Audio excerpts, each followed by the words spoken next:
Femboy culture sucks. I saw a Twitter post saying how nobody looks good in thigh highs, and I thought, yeah, that's true. Nobody does. Then I was thinking about it. I was like, what the f does femboys even wear? They wear thigh highs. They wear these Amazon short shorts, a hoodie or a top. Their fashion just sucks. It just sucks. Anyways, this made me think about the culture of femboys. Every post I see this. I need snuggles. I need cock. I need some thigh highs. And then there's a pic of some guy with their thighs out, which nobody asks for. Like, get it. There's adult platforms, but like, why is there so many just here? Like, look at this Reddit platform thing up here. Like, why is there so many? It feels frustrating because I can't collaborate or interact with others since I don't want them to be projecting their sexual feelings onto me or have my underage audience members like the individual I'm collaborating with and then open up their Twitter and they see a pic. Like, that'll be really irresponsible for me, and I'll see so many Google Docs that my career will be over. Then there's other content I can think of that isn't sexual.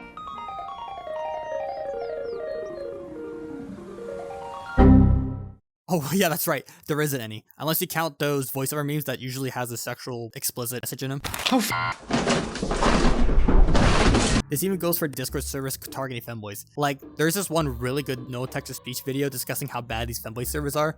I've even witnessed these activities with my own eyes. The EDPs, Discord mods, will go after the cupcakes, members, or the EDPs are with the cupcakes themselves. They are the members. It's horrible. It's horrible. The members go after other members. They're disguising themselves. It's really gross. Anyway, thankfully I had the video for NTTS that spreads awareness about femboys.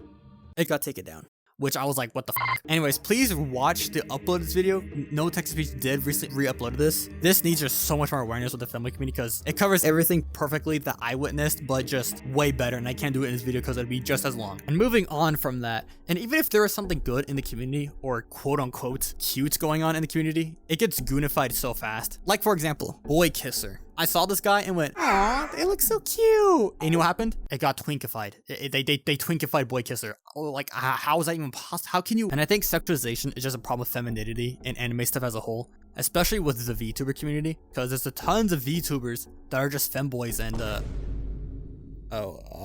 look, even I'm having a hard time taking myself seriously. Like, is it that hard to make content that's just not sexual or just like going outside? Oh, wait a minute. Femboys are just chronically online, especially with the jokes being made. Remember the Monster Energy drink that every femboy has despite it being super unhealthy to consume? You wanna know where the joke came from? It came from an Astolfo cosplayer showing off their veiny idea next to a Monster Energy can. To be honest, it's kind of funny, but what the fuck? What the fuck is going on in here? Okay, I think we're good.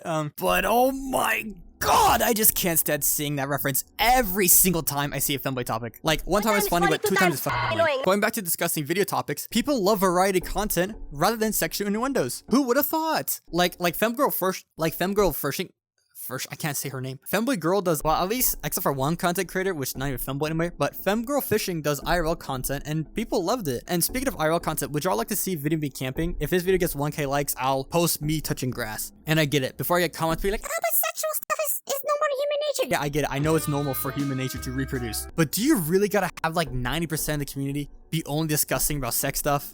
Bro, what do you expect when the community is primarily about sexuality? Like, seriously. Fortnite gameplay? We could talk about fashion, mannerisms, culture, historical presence, lots of things. Even just preferences on who you like, then just fetishizing everything. But nah, just sex. Well, that's fine. I just didn't expect it to be sexual. That's all. But honestly, beating Elden Ring is way better than sex. So just play that game. Moving on, there's a concerning amount of individuals in the femboy space that's also associated with the far right that rhymes with the word Yahtzee. The amount of times where I ban someone in my Discord for that is just absurd. This makes me curious about why is there so many people that follow with this hatred group. Like, they'll straight up kill you in RL Craft. Well, there's two reasons I can think of. Reason one, this whole femboy thing started on 4chan, which is already full of bigotry actions, and since the fan base of that is already there, it's kind of like following along with that. If it's already there, it's not hard to already get a following of that, you know what I'm saying? And reason number two, I should not look kawaii doing that. The recruitment. So basically what this is one person's be like, and then one of those guys be like, hey, we got you. Hey, we're not doing anything malicious in the future with you. Hey, you should join our gang. We'll support you however you want. And then they're like, but what they don't know, this is like terrorist recruitment tactic 101. This makes the individual feel like they belong or have a purpose, and they exploit the person for their own hate group ideologies. It's just so frustrating to see this community. I like the idea of breaking gender norms and expressing your feminine side, but it's just way too sexual, and the other side is just way too hateful. And then there's that one small niche that's like, we just want to do our own thing without being sexualized. I love the idea to express that anybody at any age can do this, be a femboy or just express your feminine side. But I'm also really concerned if a teenager or somebody even younger than that looks at femboy content, they're only bombarded with sexual content and try to replicate it without realizing why it's wrong. Or what's even worse is people replicating these sexualized content without feeling confident in themselves in the first place, and especially if they're not an adult. If you don't get what I'm saying, remember your teenage self, or if you are your teenage self, you're like, yeah, they actually do.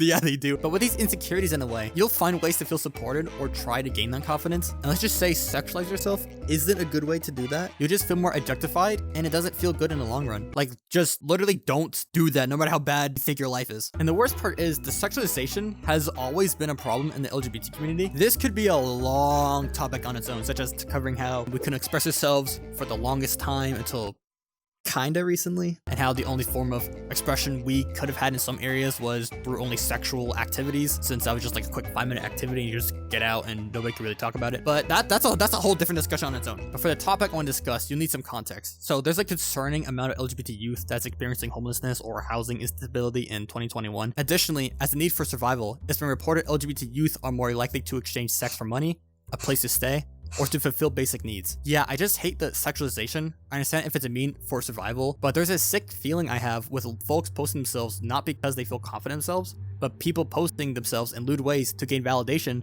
to having the validation come from themselves. Especially just posting thigh pics, your stomach, or even your bulge. That's just porn, man. And it's only limited to purpose as what good your body shows. This reminds me of a post I saw on Twitter. This user was talking about their experience when selling photos online. While I know a large majority of my audience wouldn't do this, but I think you'll have a similar experience when posting only your body online. I started selling online to make some money, and even though it makes me feel like complete shit, like I knew it would, I can't stop. I hate the feeling I get afterwards, but feeling some type of want or need from someone else, and also receiving compensation in return, is so addicting. Somebody else replied wishing they're okay, with the OP responding, "Thank you, you're very sweet." It's honestly crazy how easy it is to get into it. It's super hard to stay afloat and very emotionally draining. With this in mind, if you are still feeling insecure and want to get validation online, would you still feel happy posting yourself on the internet? Just a thought to consider. But if you are confident in yourself and then you don't care about the internet or the comments about what people say about you, then just start I guess. I don't care. And if you are an adult, anyways, if you are a video editor or know how to use VR chat models, like booth models, DM me on Discord, because I need help really bad. I don't have any underwear on this character and I really need help fixing that. And I need a video editor for future videos. So if you want to reach out to me, that would be really pleasant. Join my Discord too for the non-users. Please do that, please. And thank you for watching, and bye!